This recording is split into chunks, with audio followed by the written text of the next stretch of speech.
Bueno, bienvenidos.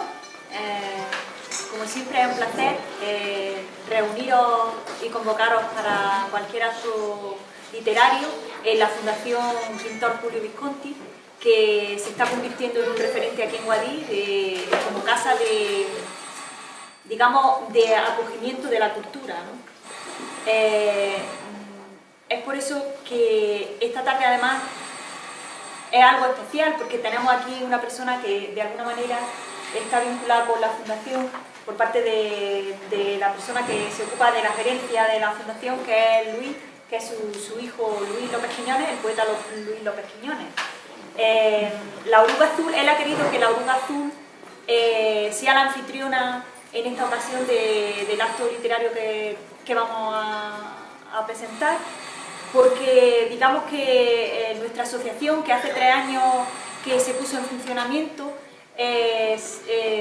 la Fundación Visconti desde el principio, para todos los actos que hemos querido convocar o organizar, ha sido muy acogedora con nosotros y bueno, y él nos conoció casi desde el principio. Ya comenzó a colaborar en nuestra revista Absolen, que es una revista que lleva casi el mismo tiempo funcionando que la asociación, y bueno, y Luis es uno de nuestros primeros colaboradores, ¿no?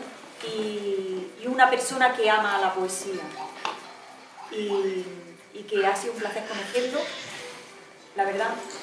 Creo que a todas las personas que participan en la Fundación, desde el principio, como sabe Mónica, sí, que son de los miembros fundadores, Dori y los demás, él se ha integrado con mucha ilusión desde el principio en nuestras actividades, ¿no?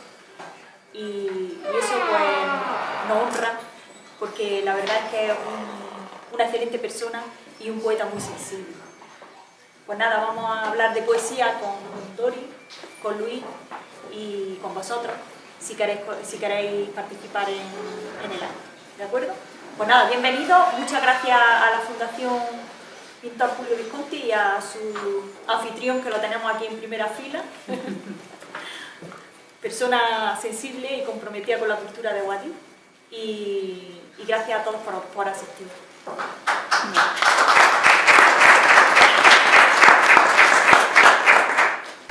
Bueno, pues igualmente muchísimas gracias por asistir, a todos vosotros, que también soy un poco el sostén también de todos los actos culturales que se organizan desde la Oruga Azul y desde el Ayuntamiento y también desde el Palacio Julio Visconti, porque la verdad es que todos vosotros con vuestra presencia pues honráis todos los actos que aquí se hacen. Bueno, pues entonces vamos a pasar a hablar un poco ya de Luis. Luis, me vaya a permitir que lea un poco, porque son muchos los datos y yo ya estoy un poco senil, ya no puedo leer yo tanto, no puedo retener tanto. Bueno, él nació, Luis López Quiñones Ruiz, nació en Palencia en 1970, está casado con 2 hijas, criado en Madrid y de orígenes granadinos y aquitanos de corazón y de vocación. Él dice eso y lo está demostrando y espero que así sea. Es licenciado en Derecho con pasado profesional en el mundo financiero y empresarial. Poeta a tiempo completo ahora y aprendiz de novelista en la actualidad. Colaborador habitual de las revistas digitales Absolen y Gealitera y miembro del grupo La Oruga Azul para la promoción del arte y la cultura. En 2015 publicó su primer poemario con la editorial Nazarí bajo el título Poesía con perdón, que este es el libro que nos ocupa también hoy, del cual también hablaremos, aunque también vamos a hablar un poco de su próximo poemario. Poesía con perdón ha sido presentada en la Feria del Libro de Granada, en la Casa del Lector de Madrid y en la Librería Española de Múnich.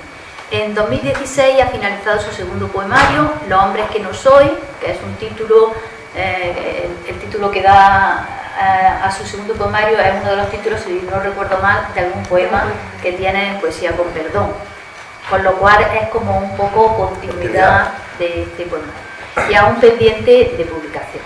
En la actualidad reside en Múnich, es miembro activo de la comunidad de escritores de habla hispana alrededor del Instituto Cervantes y trabajando en un libro de relatos cortos llamado Tipos, porque dice que todavía es un aprendiz de novelista. Los Macedonios para el año 2017. Bueno, pues entonces, ahora lo que cabe preguntar es ¿cuándo empezaste a escribir, Luis?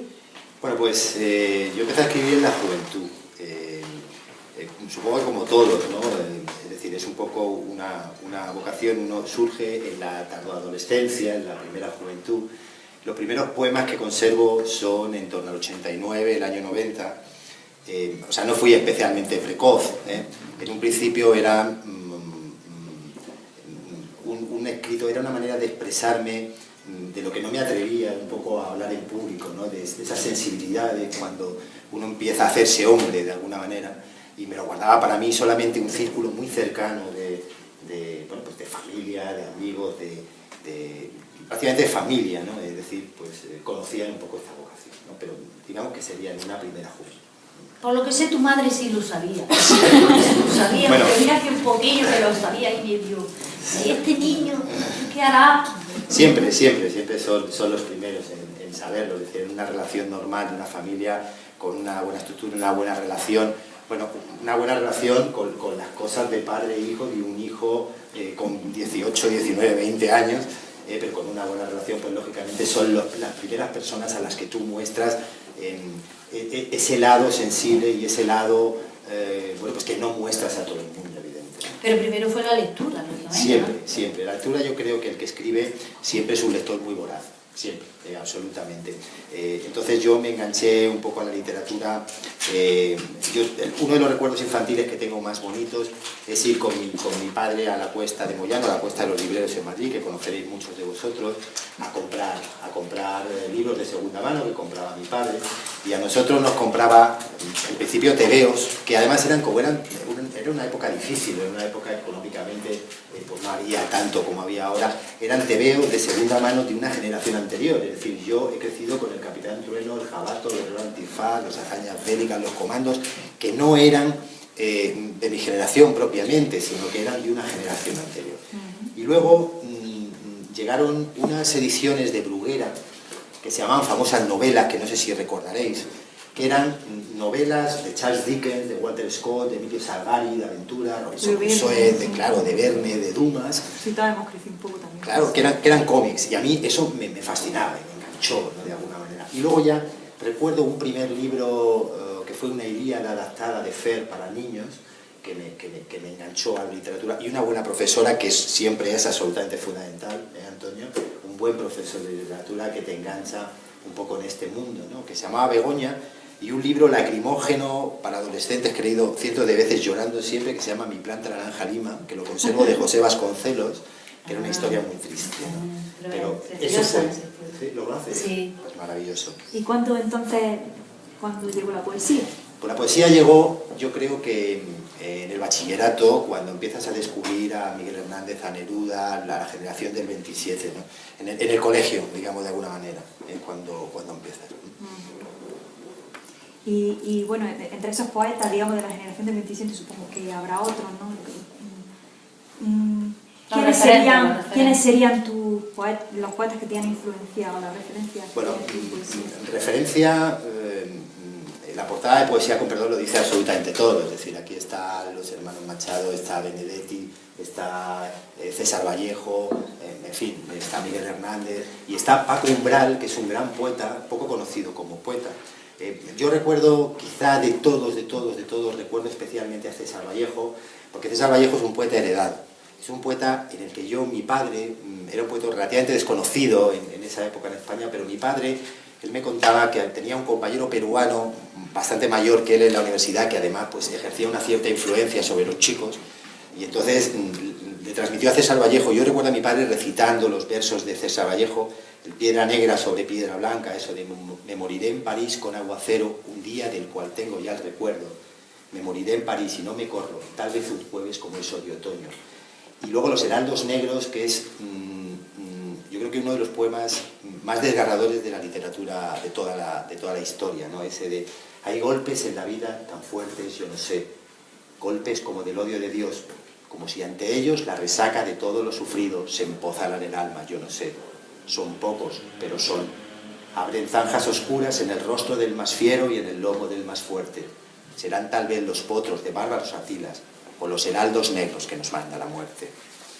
O sea, que eso es, digamos, que lo que nos curte en la vida, ¿no? Esas experiencias que nos curten en la vida y que de las que aprendemos y nos marcan, ¿no? Y luego paso a la generación del 50, que a mí me impacta mucho más, me gusta mucho más la poesía social del 50, de los Goytisolo, Valente, de Ángel González, de Claudio Rodríguez, de José del Hierro, de Caballero Bonal, que está todavía vivo y publicando, además, con bastante lucidez, que me ha gustado muchísimo, muchísimo más quizá que lo que es la poesía del 27, que es más floreada, que es distinta, ¿no? Diferente. Y de hecho tengo en el primer poemario, en Poesía con Perdón, hay un poema que a mí me gusta mucho, que es Certeza, que es un poema que le dedico a Jaime Gil de Viedma, que para mí es mi favorito, absolutamente, de la generación del 50, sobre un poema maravilloso suyo, que sobre un verso de Jaime, pues yo escribo Certeza, ¿no? Que dice así. Digo, ¿qué razón tenías, Jaime, cuando versabas aquel verso?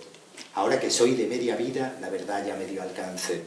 Ahora, por las noches, cuando se aparecen mis fantasmas, enumeran mis miserias y me susurran tu poema.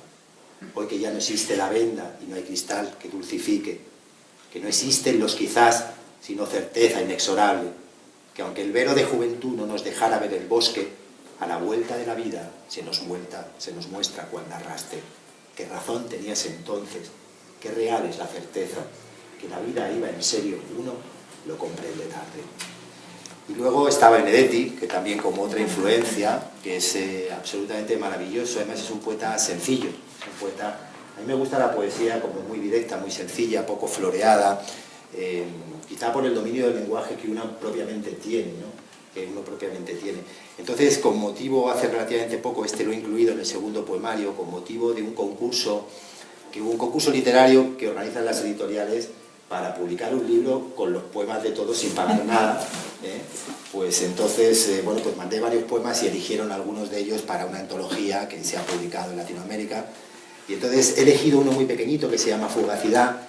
Se trataba de escribir al estilo de Mario, al estilo de Don Mario. Entonces eran micropoemas muy sencillos, de 7, 8, 10 versos, ¿no?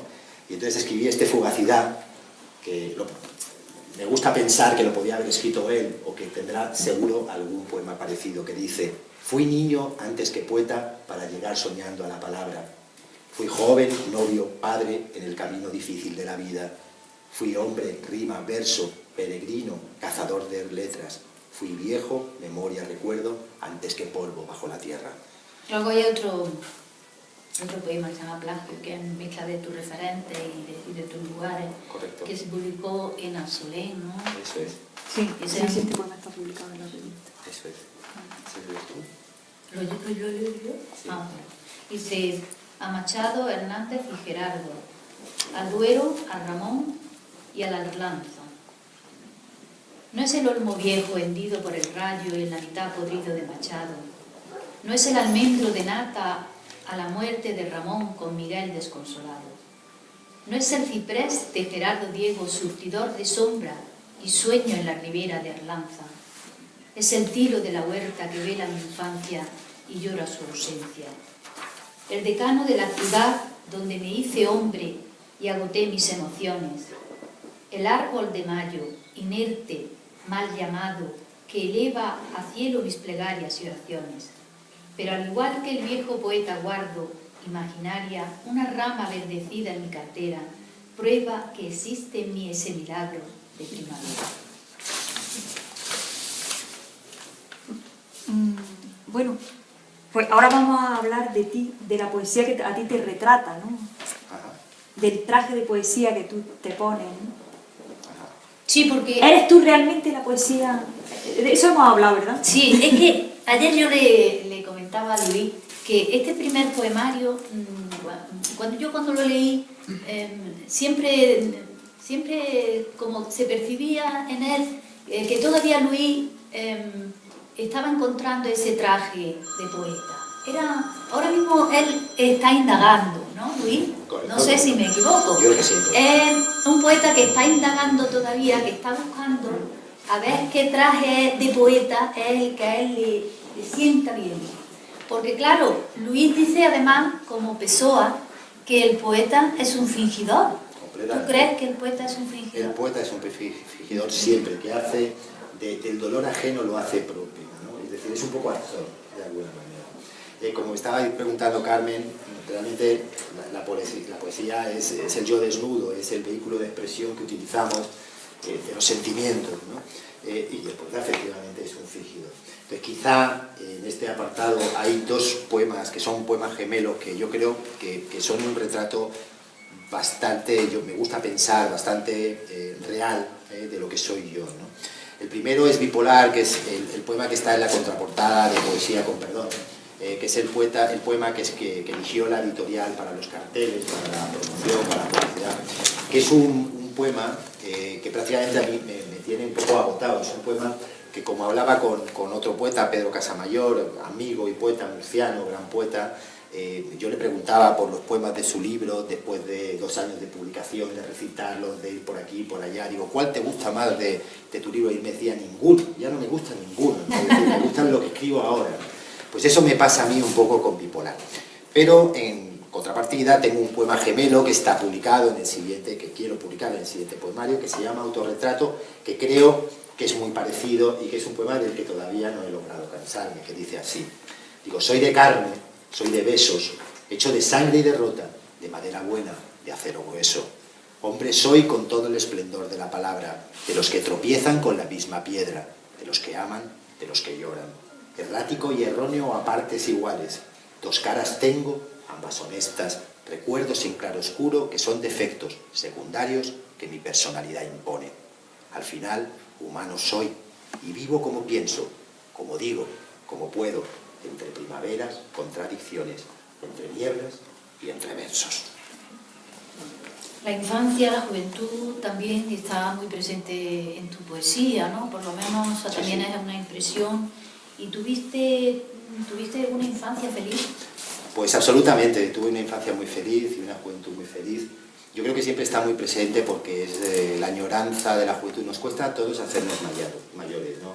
Nos cuesta hacernos hombres, nos cuesta hacernos maduros, nos cuesta aceptar nuestras carencias físicas, y al final uno, el recuerdo maravilloso del que ha tenido una infancia y una juventud bonita, pues realmente está muy presente.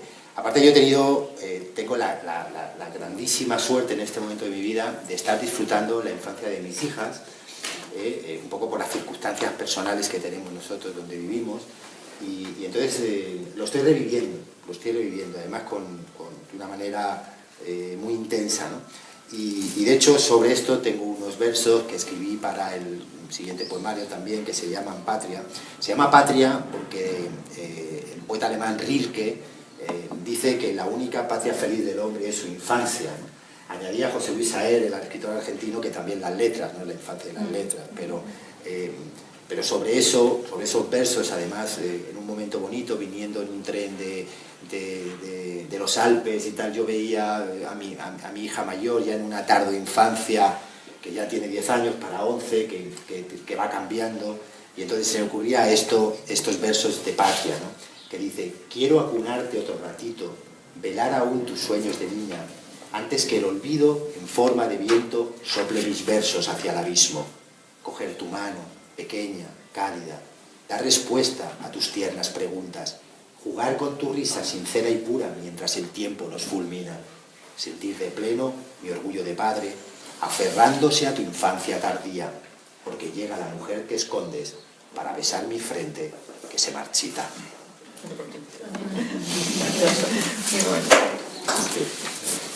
No contéis, no.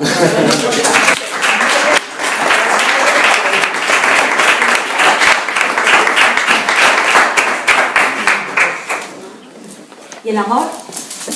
Porque escribes también del amor, ¿no? Bueno, vosotras que lo sabéis absolutamente sobre este tema, es decir, ¿qué sería del poeta sin el amor? ¿Qué sería con el amor romántico, sin el desamor, sin el engaño, el desengaño, el correspondido, el idealizado, el romántico, el perdido? ¿Qué sería de todos los colores del amor? ¿Qué sería sin el amor? Sobre el amor y sus dudas, sobre las dudas del amor. Efectivamente. Hay un poemilla muy breve, pero que a mí me gustó mucho cuando... Creo que fue espontáneamente que lo publicaste en Facebook, ¿no? Y te lo comenté, ¿no? Correcto. este poema me gusta, es un poema muy breve, pero que tiene mucho significado. Y se llama Maybe. Se llama Maybe, quizás, no Vielleicht en alemán. Quizás, es que el título es que lo define ya. Dice, no es un sí, ni es un no, nada categórico, ni abismo insalvable. No es un ya, ni es un nein, ni huesos rotos, ni nada eterno. Un quizás, un tal vez, son tan bellos como ciertos, tan perfectos, tan exactos, que hay esperanza para un nosotros. Bueno, es un poema que a mí me gusta mucho, además está incluido en el siguiente poemario, pero a mí me gusta mucho, sobre mis poemas de amor, me gusta mucho el optimismo desbordante de Excelsior que está publicado en este libro. Además, la explicación sobre el poema Excelsior, hace 2 o 3 años vine a San Antón en un fin de semana terrible. Estuve en tu casa, ¿no? Es que tengo una neblina de ese día, es maravilloso, y hizo un tiempo absolutamente espantoso, que nevó, y no me pude ir en el coche y me tuve que ir en el tren. Por San Antón, que nieve, maravilloso. Sí, pero ya fue un temporal, una cosa espantosa. No para viajar, pero para San Antón, la Correcto, nieve es muy correcto. bienvenida. Y entonces me fui en el tren. El tren. Cobarde. Claro. El tren se va, porque nevó. Claro. No, pero es que en el coche es que no se podía Claro, ir. si es la Que van todas. el mejor vehículo para viajar cuando nieva, el tren. Bueno, por ahí te vas. Bueno, total, Como el me doctor subí, Zivago en la película. total, me subí en el tren, y en el tren íbamos 4 monos en el vagones, porque realmente era un fin de semana muy malo, había habido alerta y la gente no había marchado. Y pusieron una película que seguramente muchos conoceréis, que se llama El lado bueno de las cosas, que es de gente, bueno, que tiene un problema, además tienen problemas de comportamiento, y entonces ellos tienen una palabra, él tiene una palabra, Bradley Cooper, que es el protagonista, que es Excelsior, que significa todo lo bueno. Cuando le entra esa ira, que va a cometer un acto agresivo, él dice Excelsior, y entonces recuerda todo lo que es el lado positivo de las cosas y se calma, ¿no? Y entonces sobre eso yo escribí Excelsior, y entonces está dedicado a David Russell, que es el director de la película, y a mi mujer, por supuestísimo, porque es un buen amor. Y entonces dice así, dice, mi Excelsior es la luz del amanecer, un aura invisible que recubre el alma, un gran escudo que nos protege y las sonrisas y dientes de Ana, un conjuro antiinflamatorio contra la melancolía que nos amenaza. Soy yo corriendo solo y son tus piernas que me entrelazan. Excelsior es un grito de aliento, es como una juerga sana. Es tu respiración cuando sueñas y es viaje a la vez que casa. Son los nervios de la primera vez, son las cosas intentadas, son los reyes magos de Oriente y ese libro que te atrapa. Son nuestros nombres en el buzón y es la parte del yo bueno, es lo que significa a nosotros y es el hombre que merecemos. Excelsior es un luminoso futuro, es la reinvención desde cero. Excelsior es nuestro orgullo y es el lema de nuestro anhelo. Luego, tu nuevo poemario, que he de decirte que los poemas que pertenecen a tu nuevo poemario me gustan muchísimo más que algunos del primer poemario. Bueno, todos sabemos que el primer poemario es un poquito también romper un cristal, ¿no? Claro, todos los primeros poemarios, claro. Tu nuevo poemario se llama Los hombres que no soy. Los hombres que no soy. O sea que él, indagando, ya ha descubierto los hombres que no soy. Efectivamente. ¿No? Efectivamente. Me falta descubrir el hombre que soy. Los que no soy ya lo sé, pero me gustaría ser, ¿no? Yo siempre digo que uno al final, los ídolos que tiene van cambiando. Entonces, cuando uno es niño, normalmente los ídolos son futbolistas, están en un póster en tu habitación, en los cromos. Luego les crece el pelo y tienen guitarras eléctricas. Normalmente son rockeros, músicos. Luego pasan a ser hombres realmente de una valía importante y que han hecho algo por el mundo, y entonces todos admiramos a Gandhi. En mi caso particular, yo le tengo un especial afecto a Nelson Mandela, por ejemplo, o a Vicente Ferrer, también lo tengo que decir, o a una Teresa de Calcuta. Y luego hay un momento en la vida, cuando ya eres de media vida, como me pasa a mí, que los hombres que no soy, que te gustaría ser, los has conocido y han pasado por tu vida, y son personas vulgares, de carne y hueso, ¿no? Entonces yo tengo especialmente 3 hombres que no soy, que me gustaría ser. Uno es, bueno, pues un sacerdote del colegio ejemplo, en fin, con el que batallaba muchísimo. Otro es un compañero de trabajo que fue mi jefe, que fue un guía absolutamente en mi vida, que falleció hace relativamente poco, y otro es mi padre, que lo tengo que decir aquí, aunque... En fin, entonces yo lo que quería... O sea, el hombre que no soy, pero que te gustaría ser.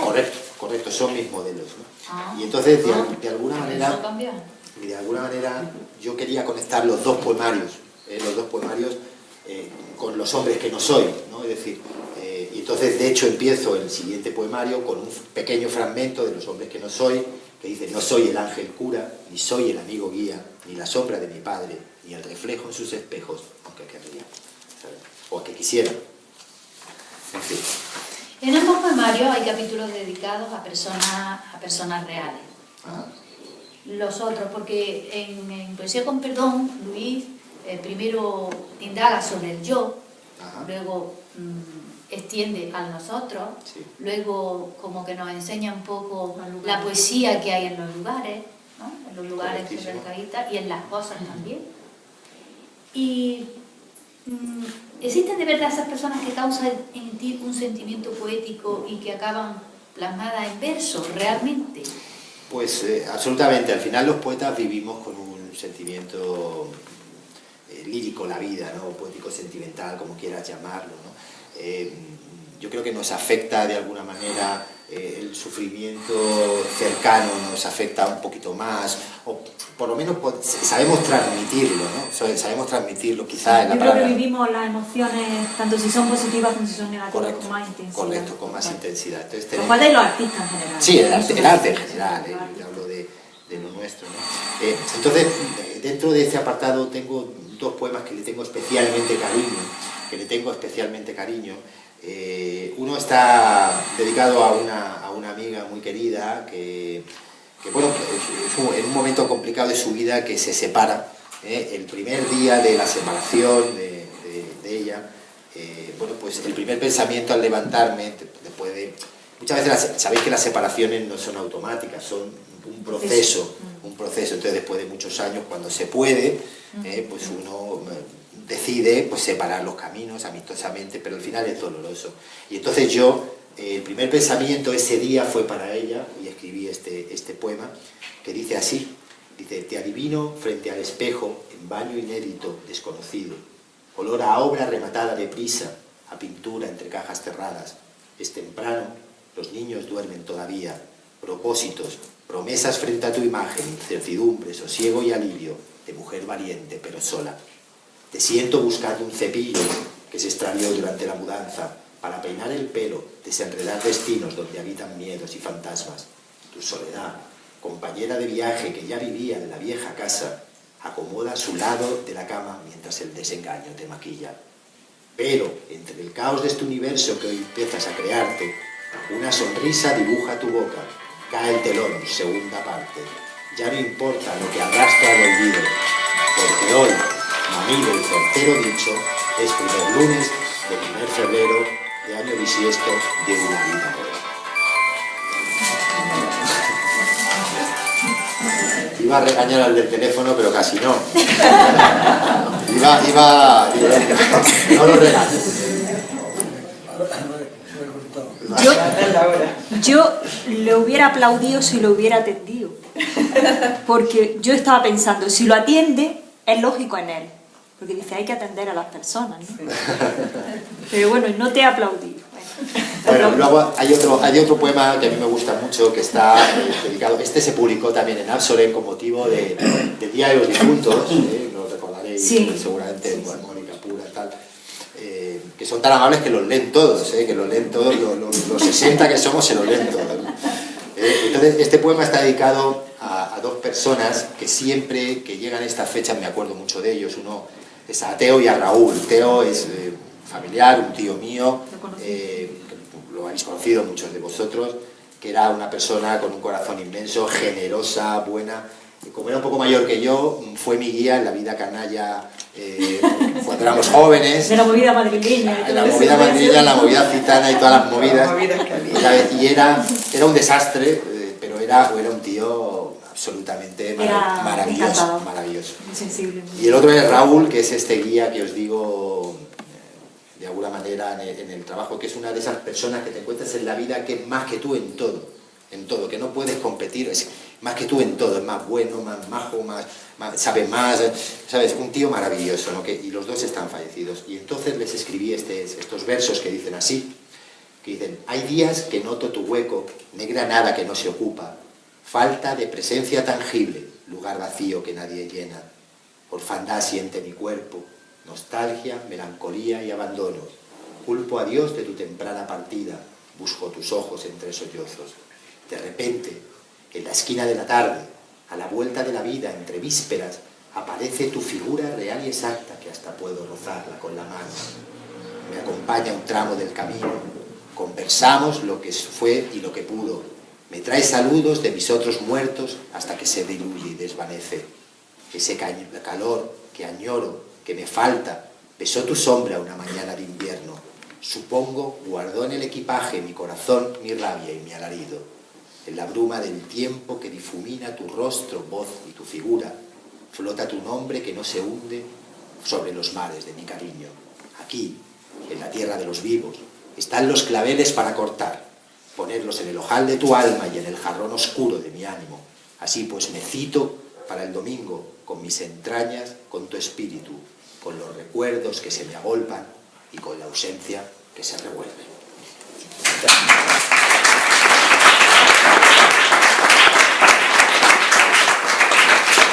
Aquí hay también un poema que me llamó la atención porque dije, ¿quién será esta mujer, no?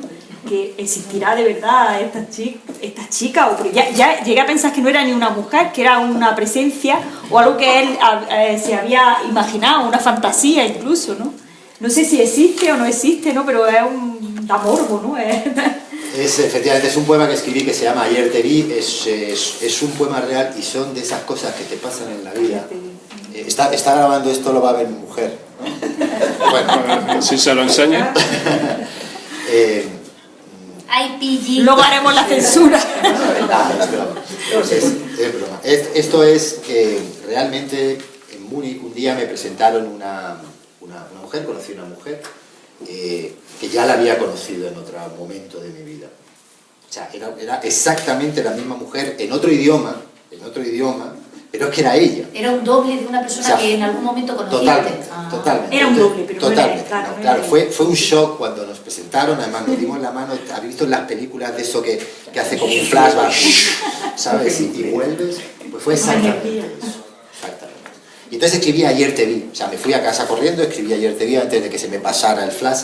Y era una persona significativa en tu vida. Evidentemente. La persona Evidentemente. en la que la otra se reflejaba. Evidentemente. Y entonces digo, entonces te vi, eras tú. Ojos verdes de gata de Angora. De la boca se despeñó una voz que era la tuya, pero en otro idioma. Recordé tu apellido, el portal de tu casa, la camarera de nuestro sitio, la farola de tu calle. Llevabas puesto vaquero azul, el pelo suelto, jersey de lana. Me estremecí cuando me diste la mano. Tu olor se mezcló con el mío. Me abordó la imagen de tus piernas, la blancura de tus senos. Eras tú, no cabe duda, en otro tiempo y otro espacio, habitando persona distinta, pero con tu misma figura. Pero poco a poco te evaporaste, la realidad me volvió la cara, tu nombre se difuminó por los rincones de mi memoria, tocaron silencios de despedida, aquella que nunca tuvimos, y mi recuerdo en aquel pasillo se perdió tras tus tacones. Ya. Y Vaya. bueno, hay también en tu libro un capítulo que se llama Abismo. Y bueno, ¿qué nos puedes contar sobre ese capítulo? Bueno, vamos a ver, todos tenemos tormentas interiores, tenemos muy malos momentos, y los poetas al final también, como decimos siempre, tenemos una sensibilidad especial a transmitir o a hacer el dolor nuestro y el dolor de los demás en muchas ocasiones. Yo digo en uno de mis poemas que a los poetas lo que nos mata no es el salto, no es el cambio, sino el vértigo. El vértigo, efectivamente, muy bien definido, ¿no? Y entonces, aunque realmente los poetas somos un poco actores, pero realmente, bueno, bueno, pues existen los abismos. Es verdad que este libro, una gran parte fue escrita en un momento muy difícil de mi vida, en un momento complicado en todos los órdenes, de mucha incertidumbre y realmente en el que estaba sufriendo, lo estaba pasando mal y realmente se está reflejando. Como este poemario es muy oscuro, el siguiente poemario yo creo que es un poemario mucho más de luz, mucho más de ser feliz, de estar más contento, de haber cambiado un poco las circunstancias vitales. He elegido para contaros el abismo más breve que he encontrado, que es un abismo muy chiquitito, que se llama miedo. Es que el miedo es el epicentro de todos los abismos, el miedo. efectivamente. Que dice así, dice, tengo miedo de la inmensidad del mundo, de la piel que habito, de los vicios viejos y enemigos nuevos. Siento escalofríos cuando despierto, temo que regresen los días negros, que vengan a devorarme, me lleven lejos, me aparten, nos separen. Ese temor que no cesa, tal vez solo un sueño, sea el recuerdo de la vacuna o un aviso a navegantes. Entonces es el más chiquitito que he encontrado porque realmente no es un momento en mi vida ahora en el que tenga abismos, ¿no? Ya vendrán solos, ¿no? Porque... Luego ahí en tu poemario hablemos pues de la parte esa que dedica a los lugares, ¿no? Los lugares. ¿Añoras Madrid? Pues, ahora que estás en Múnich, que además a Múnich tú te has ido por iniciativa propia, ¿no? Completamente, Que no completamente. ha sido una cosa así. Ha sido elegido. Así. Pues mira, añoro Madrid, no, sinceramente, no añoro Madrid, añoro las personas. Realmente Madrid yo creo que a mí emocionalmente me ha agotado, he crecido allí, me he hecho hombre allí, pero realmente me tiene completamente agotado. Espero, nunca sabes si va a tener que volver, si a mí ahora me pregunta, realmente diría que no. Pero realmente a Madrid he escrito mucho, porque realmente he pasado gran parte de mi vida. Sí que es verdad que los que me conocéis un poco sabéis que yo desde que tengo 23 o 24 años he estado yéndome de Madrid, he estado marchándome de Madrid, que no he querido estar en Madrid. Entonces os quiero compartir con vosotros, he estado pensando qué poema podía encajarme en este apartado del diálogo, y entonces os voy a leer Mis días, que Mis días además es muy representativo. Cuando yo cambio de trabajo, dejo el banco, acostumbrado a trabajar con mucha gente, siempre, continuamente, con equipos, pues empiezo a trabajar solo en un negocio con un socio capitalista que no está conmigo, un socio que aporta capital, y entonces realmente siento mucha soledad porque además lo estoy pasando mal en casa, tenemos problemas, en fin, y entonces todo eso se refleja en este poema que se llama Mis días. Yo todos los días iba a la calle Vallehermoso, donde tenía la oficina, y en una soledad que muchos días la sentía así, y decía, con la ferocidad de la hora punta me recibe mi ciudad, mientras el metro me escupe en Moncloa por su boca desdentada. Es la marea humana que me empuja y me arrastra, y los pasos aprendidos los que tiran de mi alma. Por el callejón del laberinto que del Minotauro escapa, con olor a churros rancios y con ruido de persianas, los guardianes en las esquinas con sus manos extendidas, bajo ese sol gris y ocre que más que brillar se desangra. Al fin llego al portal de mi valle hermoso, tras haber dejado un rastro de migas de vuelta a casa, y me recibe como labios pétreos entreabiertos que unas veces sacan lengua y los menos lanzan besos, con la soledad como compañera absoluta de mi proyecto, sin más apoyo que el recuerdo y el anhelo de las 5, con mi entereza como guía y mi fe como consuelo, transcurren mis días esperando una señal del cielo. Y bueno, no sé, me imagino que de Guadix tiene también mucho que decir, ¿no? De nuestro Guadix, ¿no? Pues bueno, pues de Guadix... A ver lo que dice. Bueno, ya he dicho desde el principio que además yo creo que lo sabéis todos los que me conocéis, yo soy accitano, nació en el exilio, o sea, yo no he nacido aquí, pero como si hubiera nacido... Además lo de Guadix, yo siempre digo que somos como los de Bilbao, nacemos donde queremos, o sea, entonces absolutamente, yo soy de aquí, me siento de aquí, y me siento además conectado aquí al fluir de las cosas, ¿no? Es decir, al fin y al cabo.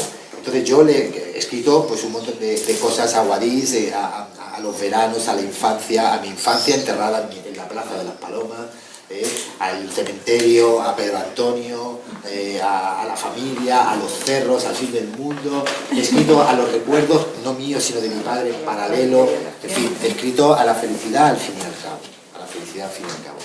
Entonces, sobre esto, os quiero leer un poema que es un poco largo, que más que un poema casi es narrativa, ¿no?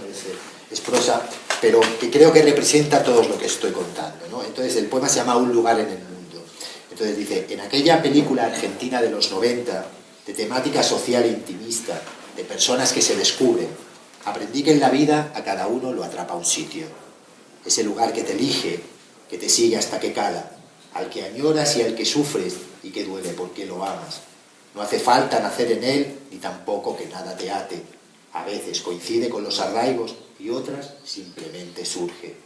De pronto descubres que tu lugar es uno que no esperabas, que después de haber conocido tantos el que te captura no lo soñabas.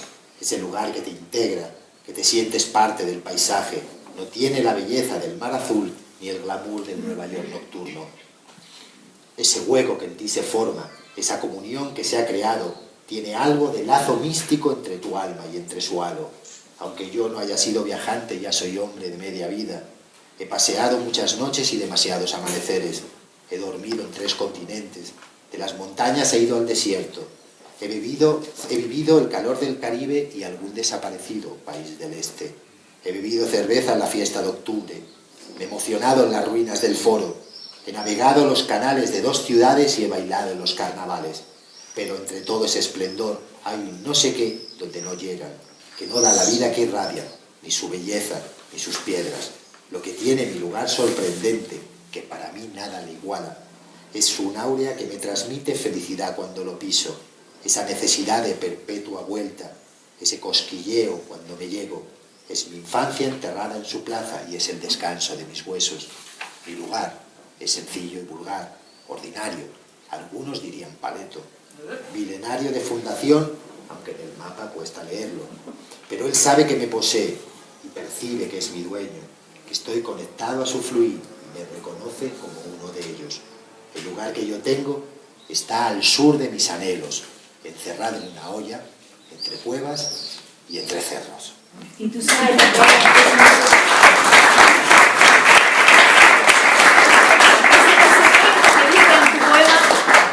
el corazón. Bueno. Hasta luego. Bueno, y ahora actualmente ¿Ya te quieres ir a Alemania? Estoy en Alemania. Espérate, ¿te vas a ir a Alemania? vive en Alemania, vive en Múnich, que es un lugar que parece que te está trayendo cosas muy positivas Sí, me inspira mucho. y que te está haciendo feliz, ¿no? Me Una vida inspira nueva. mucho, me hace muy feliz, realmente es una oportunidad buenísima el tener una segunda vida distinta, diferente, en un país diferente, con otro idioma, a partir de los 40, que es realmente una anomalía, ¿no? Sí, sí. Pero realmente estamos muy felices, estamos muy contentos, o sea, el idioma, las costumbres, los paisajes, y una de las cosas a las que más escribo y lo que más me llama la atención es que he recuperado las 4 estaciones. O sea, aquí en España tenemos 2, una muy larga y otra muy cortita, pero allí este año, que además ha sido bastante moderado el clima, ¿no? Ha sido, veremos a ver, pues hemos visto 4 estaciones absolutamente maravillosas, con 2 semanas de nieve en invierno, que los que no somos de nieve lo hemos disfrutado muchísimo, que no hemos vivido en sí. Pero espérate que tenga 7 u 8 semanas de nieve. Eso es lo que esperamos, pero es complicado. Y una primavera brutal, porque además es una ciudad verde, sostenible y tal. Y entonces, bueno, pues... Está encantado. Encantado. Y sobre esto os voy a leer un poema que se llama Con los pies fríos, que es un poema de otoño, que lo escribí pues un día estando en el parque con mis hijas jugando, y yo allí pues siempre yo voy con mi libreta, pues haciendo mis cositas, mis anotaciones, siempre llevo un libro evidentemente, y tal. Y entonces escribí esto Con los pies fríos, que dice: sentado al borde de la tarde, en la madera carcomida de este banco, se inundan mis pupilas color otoño, calor efímero del último rayo. Mientras los niños se despiden, regañando, las madres levantan campamento. Gorros, manoplas, guantes, buscan su par entre rostros gélidos. Los patos vuelan en dirección opuesta, camino de Doñana, cualquiera sabe. Los nidos se vacían, parecen alquilarse, se pueblan las madrigueras de inquilinos. La castaña madura se suicida, las hojas en el suelo se sindican, la hierba que se encoge y se hiela guardando el verdor como recuerdo, brisa helada que sacude ramas, el cuerpo encogido en abrigo, bolsillo como guarida de manos, silencioso enemigo, primeros fríos. Cierro mi cuaderno, protejo mis palabras para evitar que mi voz se congele. Llamo a mis hijas tras la bufanda y sigo las huellas de vuelta a casa.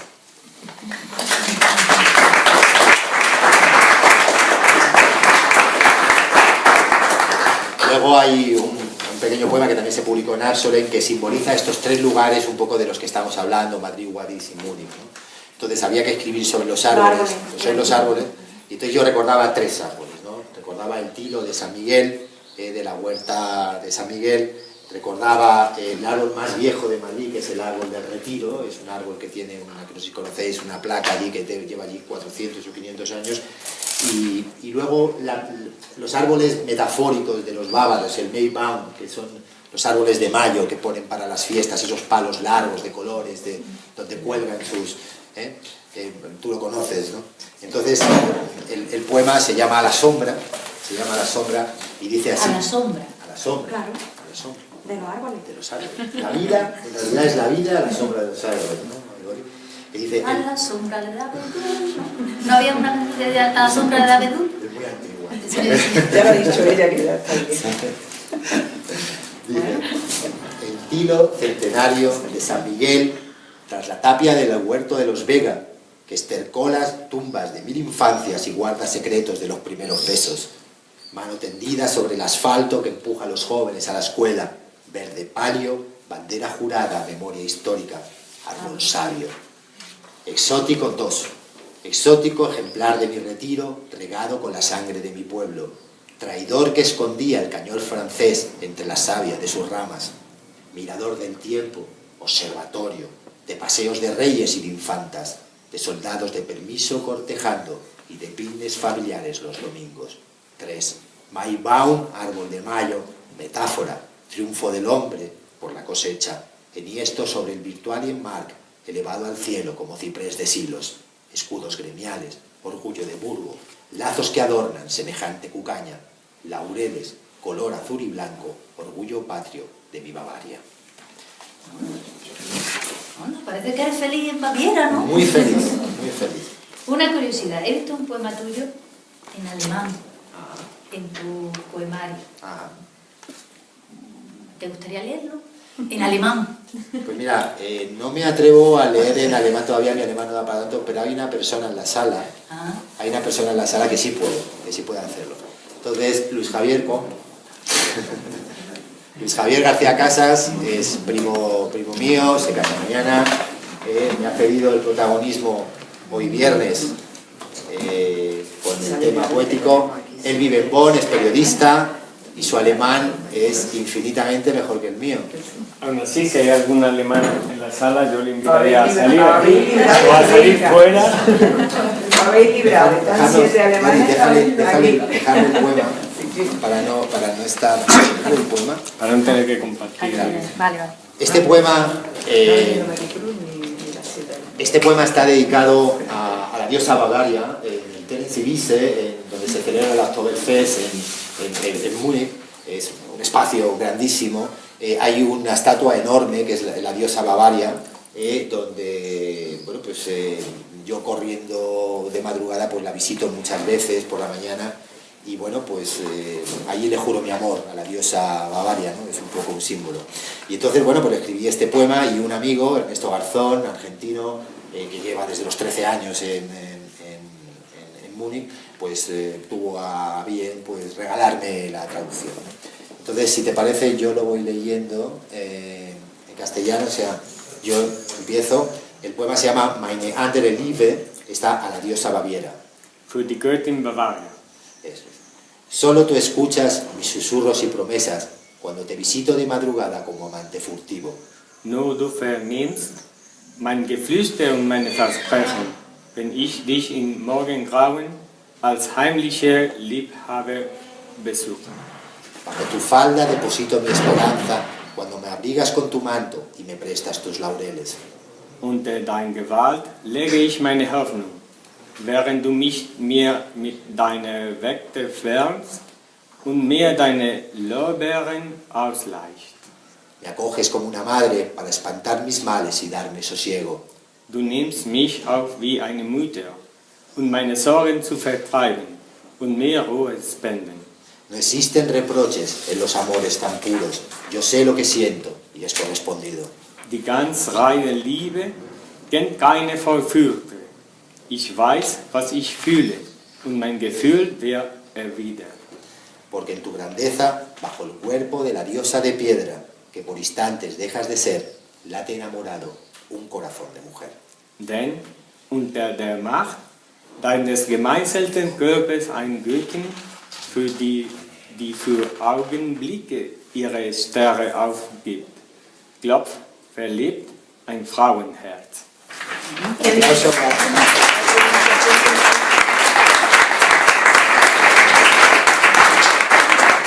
Los alemanes insisten que es un idioma para la poesía buenísimo. Ellos insisten que es el idioma de la poesía es el alemán. Si puedo contar un chascarrillo, Sí. las mejores traducciones de Goethe, para los amigos, las hacía un catedrático de mi universidad, que fue profesor mío, era catedrático en 3 universidades a la vez, en Madrid, en Valencia y en Ginebra, y nos confesó una vez que él no hablaba suficiente alemán para traducir a Goethe, que él lo que hacía era coger todas las traducciones que había, este era premio Loewe de poesía, coger todas las traducciones que había, hacerse una idea y reescribirlo en español. Y, Es muy y aún- difícil, es muy difícil traducir Sí, poesía. sí. Si ya es difícil traducir novela o cualquier otro género de novela. Bueno, chicas, ya estamos terminando. Gracias. ¿Qué proyectos tienes ahora? A ver, ¿qué estás escribiendo? Y la novela prometida. Que... Me ha gustado mucho este chico, Este muchacho. este muchacho. Ahora todavía le queda un... Bueno, pues sí, estoy metido en varios proyectos, tengo en el disco duro del ordenador unos cuantos proyectos. La idea es publicar el nuevo poemario, lo primero, el nuevo poemario que realmente está corregido, preparado, pero bueno, al final las 2 editoriales con las que iba a publicar han fallado a última hora, una porque la he desechado yo y la otra porque me han desechado ellos. Y suele pasar, ¿no? Claro, y la que te gusta a ti no le gusta, no le parece suficientemente comercial para publicar, y la otra pues, a mí realmente no me da la seguridad que yo necesito, ¿no? De distribución Para este segundo poemario. para este segundo poemario. Pero bueno, todo eso se arregla, ¿no? Y luego pues tengo un libro de relatos que estoy preparando, escribiendo a diario, que se llama Tipos, y realmente tengo una novela atascada que se llama Los Macedonios, ¿no? Entonces, sobre la novela de Los Macedonios, y voy a terminar con este poema. Tengo un poema que se llama Llámame Truman. Es decir, me acuerdo mucho de Truman Capote, que él tenía su novela bueno, esto Antonio puede contarlo mejor que nadie seguramente, es decir, en la hoja en blanco tienes la idea, lo tienes claro, pero no eres capaz muchas veces de transmitir. Entonces yo me acordaba de Truman Capote, que estuvo 7, 8, 10 años para escribir, no sé si Esa sangre fría, no sé, la novela de Truman Capote, y él se tenía que marchar a Nueva York, de Nueva York, y se iba a Palamos, a la Costa Brava, para poder escribir. Y entonces yo escribí Llámame Truman, ¿no? Que digo, mi Palamos guarda el calor del invierno debajo del manto blanco eléctrico de la nieve, disfraza los árboles de almendros en flor, alberga bajo el cielo el eco de la risa de los niños. Capote ría de sí mismo, del glamour de Nueva York y de sus fiestas. Yo escapo de mi otro yo, del amor no correspondido y del pasado. La obsesión, la misma en ambos casos. Al fin y al cabo, la historia existe, se hacen rolar las palabras. Sopla brisa helada tras el cristal de mi despacho, trayendo temores, llevándose párrafos. Empaña las gafas de miope de Truman, tras el humo interminable y eterno de su cigarro. Y... Bueno, ya, ¿qué quieres ya decir? Ya, a ver. Bueno, pues ya lo que me queda por decir es... bueno, nos quedan muchos temas, evidentemente obsesivos en la poesía de uno, ¿no? Que es la muerte, la pérdida, la culpa, que lo dejaremos para una segunda parte, que si nos hemos aburrido demasiado, pues nos gustaría que volviéramos. que ha sido muy difícil escribir los poemas, o sea, elegir los poemas, porque esto es entre 100 y pico poemas, a quién quieren más, a papá o a mamá, ¿no? Y luego me gustaría dar muchísimas gracias a todos los que habéis venido a escucharme, a los que han querido venir y no han podido por circunstancias físicas, ¿no? Impedimentos. Por supuesto a don Julio Visconti como anfitrión absolutamente, y a la Fundación, a la Oruga, a todos los miembros de la Oruga, a todos mis maestros, al maestro Antonio Enrique, que lo tenía aquí con la esperanza de que viniera, aunque me dijo mi padre, no sé si irá. No sé si irá. Pero has tenido suerte. Y luego a mi familia, que no puede estar aquí, a mi mujer y mis hijas, porque hoy cumple 90 años mi suegro y es una fecha importante, y se han tenido que quedar en Madrid, vendrá mañana. Y luego quería dar las gracias especialmente a mi amigo Antonio Martínez, el técnico, que realmente, bueno, con el coñazo que le doy, el tío, me has preparado, me has hecho, me has elegido las imágenes, la música, grábalo, ahora súbelo a internet.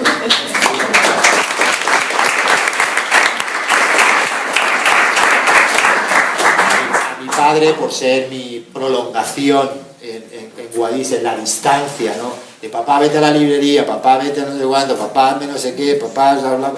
En fin, que eso es una delicia. Que no dejen de comprar el libro, por favor, los que no lo tengáis, ¿sabes? Son 10 euritos, y esto tengo que pagarlo. Esto tengo que pagarlo. Y por último, y quizá el agradecimiento más importante a Luis Javier García Casas, a Elisa y a Daniel, porque se casan mañana, bueno, se casan Elisa y Luis Javier, de su hijo, pero se casan mañana y me han cedido parte de su protagonismo de fin de semana. ¿Se casa mañana? Se casa mañana, muchachos. Y entonces me ceden el protagonismo.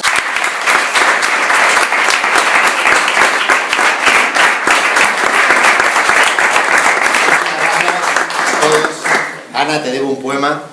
Eso queda pendiente. Te debo un poema. No te creas que se me va a olvidar. Y muchísimas gracias. Muchísimas gracias a todos por compartir este rato y que ha sido maravilloso y fantástico. Muchísimas gracias.